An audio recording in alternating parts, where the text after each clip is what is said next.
we're talking about virtue here. So before we talk about the particular virtues, we need to consider what are the primary virtues that you and I need in our lives. There's going to be an overarching virtue because we know that we all have our favorite sin, and it's likely going to be our favorite for a long time. Could be your whole life that you struggle with it. But then there's also different virtues that we need for different circumstances. So I love that scene from Braveheart when Mel Gibson or William Wallace is trying to convince the men that are thinking about leaving to go into battle. And so what he does is he inspires them to the virtue of courage. He says, "You may take our lives, but you'll never take our freedom." That's the virtue of courage. You know the reality. You know you could die. You step out onto the battlefield anyways.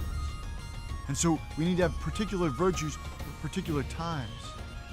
Seems like William Wallace, he was really great with the virtue of courage, but he struggled with purity. And so he needed to maybe his favorite sin was impurity. So he needed to grow in that virtue of purity. So we need to consider what is my favorite vice, and what is the temptation in this circumstances. So there's going to be two virtues at least we're doing all the time. If your vocation is to be a student, then you need to constantly have the virtue of being studious, of planning, of thinking ahead, of looking into the future. And that's part of the virtue of hope.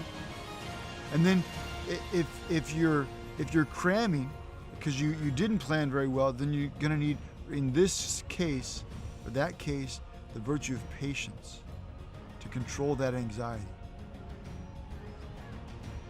Amen.